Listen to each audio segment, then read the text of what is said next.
Welcome students. Now we will start data handling.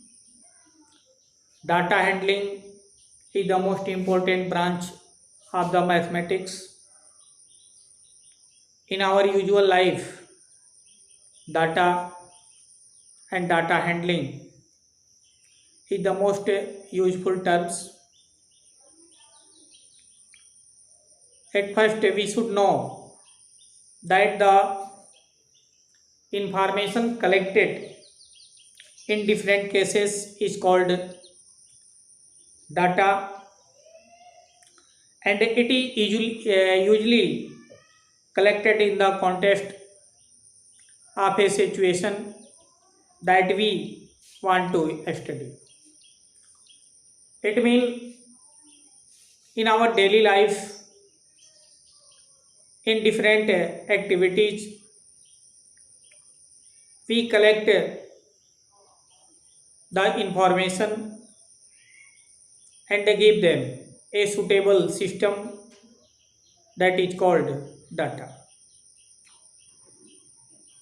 Here, at first, we should know that data is represented graphically to give a clear idea what it represents, and we can represent the data graphically different ways. For example, pictograph, a bar graph, double bar graph, circle graph, histogram, etc. At first, here we should know that when we collect the information from the event place, that information is called raw data, or we can say that an unorganized form of data is called raw data. Suppose that if we go to market and gather the informations about the prices of the different articles on in hot, if we collect the different prices of, for the different types of vegetables, etc. And in a information, if we can take an example as if there are 10 students and they give a class test, and their obtaining marks are as 8, 7, 6, 5, 3, 2, 8, 9, 3, 10 etc. तो जैसे कि जो है test हुआ, test में 10 students appear हुए और उनके जो ऑब्टेन मार्क्स जो कलेक्ट किए गए, यह जो मार्क्स है as a data, it is called raw data. अब इसे जो है, यह जो है अनऑर्गेनाइज्ड डाटा है. इस अनऑर्गेनाइज्ड डाटा को अगर जो है हम सुटेबली इसे रीराइट करें तो इससे जो है हम ऑर्गेनाइज्ड डाटा भी फॉर्म कर सकते हैं. जनरली यहाँ जो डाटा है इसमें अब यह जो मार्क्स हैं, कभी कभी एक जो डाटा है वह रिपीट करता है, टाइम टू टाइम रिपीट करता है, और उसका जो रिपीटेशन है यानी नंबर ऑफ टाइम्स जो है वह उस डाटा का फ्रीक्वेंसी कहलाता है. For example here if we take as the marks and you can take here tally marks and then frequency,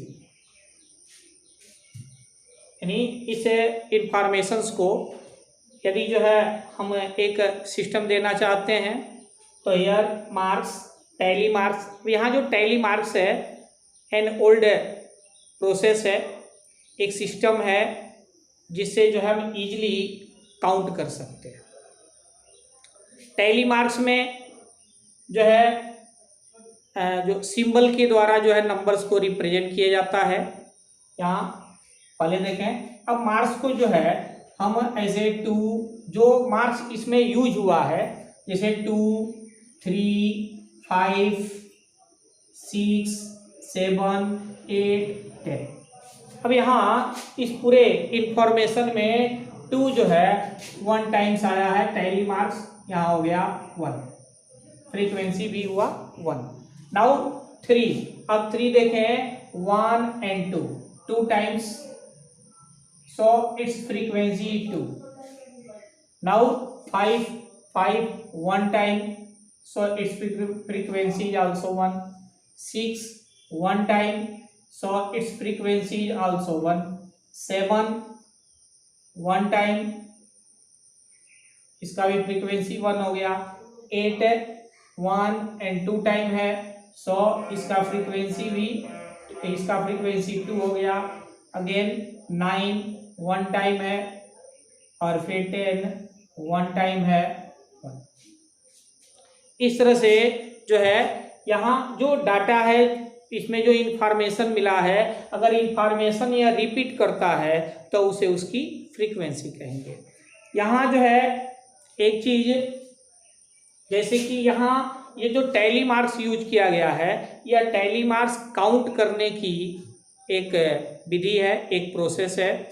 यहाँ टैली मार्क्स में हम ध्यान देंगे कि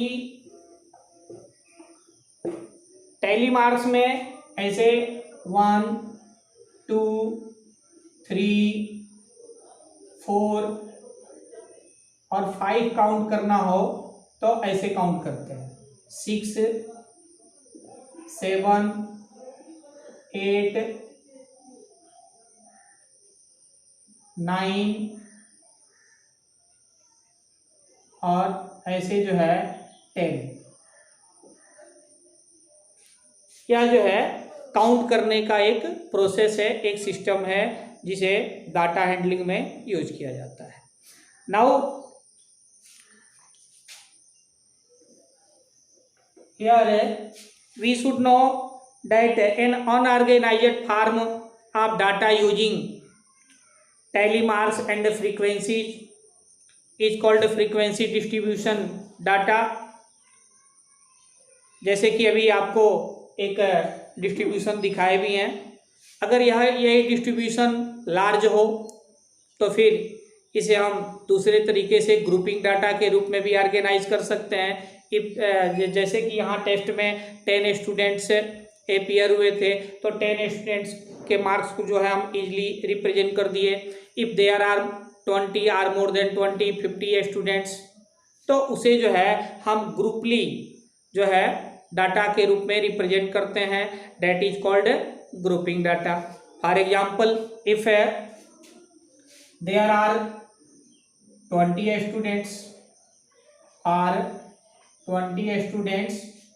in a test, the obtained marks are given as 18 10 2 15 7 8 6 12 10 6 4 5 20 18 13 11 6 17 5 etc।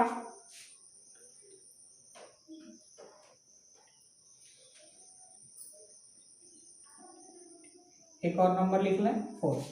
ऐसे मान लें कि 20 स्टूडेंट्स का यह मार्क्स है तो इसे जो है इसमें जो डिफरेंट मार्क्स यूज हुए हैं इसे अब ग्रुप में अगर रिप्रेजेंट करें, यानी एक जो है एक ग्रुप बना लें फॉर एग्जांपल, यहाँ जो है तो उस ग्रुप को हम क्लास इंटरवल कहते हैं, class interval.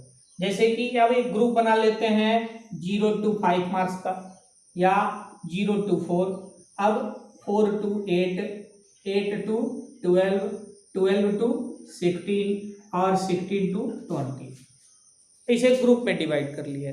Now tally marks लिख लें, tally marks and then frequency. Now अब 0 to 4, यहाँ एक चीज ध्यान में देखें कि यह जो क्लास इंटरवल बनाया गया, इसमें यह जो क्लास इंटरवल है, क्लास इंटरवल में 2 लिमिट्स जो है यूज किए गए हैं।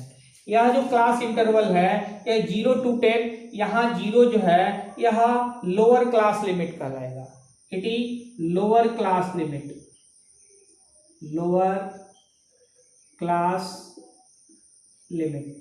इसी तरह से यह फोर्थ जो है वह कहलाएगा अपर क्लास लिमिट, अपर क्लास लिमिट। इस तरह से ईच क्लास इंटरवल में लोअर क्लास लिमिट और अपर क्लास लिमिट होते हैं। अब इसको जो है इजीली हम जो है अपनी सुविधा अनुसार काउंट कर लेंगे और टैली मार्क्स में लिख लेंगे।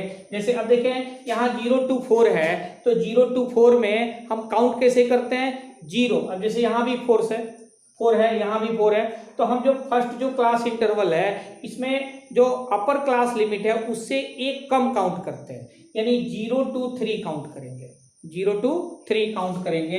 यानी अब 0 to 3 यानी हो गया 1, फिर सिर्फ 1 नंबर है, टैली मार्क हो गया 1, फ्रीक्वेंसी हो गया 1। फिर अब देखिए इसमें 4 to 8 जो क्लास इंटरवल है इसमें 4 से 7 तक काउंट करना है, यानी 4, 5, 6, 7 तक काउंट करना है, 7 तक। तो 1, 2, 3, 4, 5, 6, 7, 8 हो गया। तो 1, 2, 3, 4, 5, 6, 7, 8, यहाँ फ्रीक्वेंसी हो गया 8। इसी तरह से 10 to 12 में 11 तक काउंट करेंगे, यानी 11 तक। तो 1, 2, 3, 4 हो गया, तो यह हो गया 1, 2, 3, 4, यानी फ्रीक्वेंसी हो गया 4। सिमिलरली 12 to 16 में 12 to 15 काउंट करना है, 15 तक, यानी यह हो गया 1, 2, 3, यह हो गया 1, 2, 3, यानी फ्रीक्वेंसी हो गया इसका 3। और लास्ट जो क्लास इंटरवल बचता है 16 to 20, इसमें टोटल 20 तक है, तो 20 तक काउंट कर लेंगे। इट मीन यह हो गया 1, फिर यार 2, 3 एंड 4, यानी हो गया 1, 2, 3, 4, यहाँ भी हो गया 4। अब यह जो फ्रीक्वेंसी का जो टोटल सम है, तो 1, 8, 9 और 4, 13, 3, 16 और 4, 20, या 20 स्टूडेंट्स का जो है यह डाटा तैयार हो गया। इसे कहते हैं जो है ग्रुपिंग डाटा। अब इसमें यह इस तरह से जो है डाटा को हम जनरली 2 टाइप से जो है रिप्रेजेंट कर सकते हैं। एक टेबुलर डाटा हो गया, दूसरा क्लास इंटरवल डाटा हो गया, यानी डाटा जनरली एक अनऑर्गेनाइज्ड डाटा हो गया और दूसरा एक ऑर्गेनाइज्ड डाटा हो गया। Now here we should know that the difference between the upper class limit, यहाँ जो अपर क्लास लिमिट है और जो लोअर क्लास लिमिट है, इन दोनों के बीच का जो डिफरेंस है या क्लास इंटरवल का वाइड या साइज कहलाता है। यहाँ जो है यानी 0 to 4, अब इसके बीच का जो डिफरेंस है, यानी यह जो है उस क्लास इंटरवल का width or size of the data of the class interval, width or size of class interval. अब चूंकि जनरली जो है यहाँ लोअर क्लास लिमिट को L1 और अपर क्लास लिमिट को L2 से रिप्रेजेंट करते हैं, तो width or size of the class interval equal to L2 minus L1, यानी upper class limit minus lower class limit. Now here जो है अब यहाँ जो अगर डाटा को जो आप जब ग्राफिकली रिप्रेजेंट करना है तो ग्राफिकली जब हम रिप्रेजेंट करेंगे तो ग्राफ के रूप में हम उसे पिक्टोग्राफ में, बार ग्राफ में, अब बार ग्राफ 2 टाइप्स का होता है, bar graph, double bar graph, फिर जो है histogram and then pie chart जिसे सर्कल चार्ट के नाम से भी जाना जाता है। इसे जो है हम नेक्स्ट वीडियो में जो है रिप्रेजेंट करेंगे, लेफ्ट वीडियो में आपको देंगे। आप वीडियो को देखते रहिए, चैनल को सब्सक्राइब कर लें।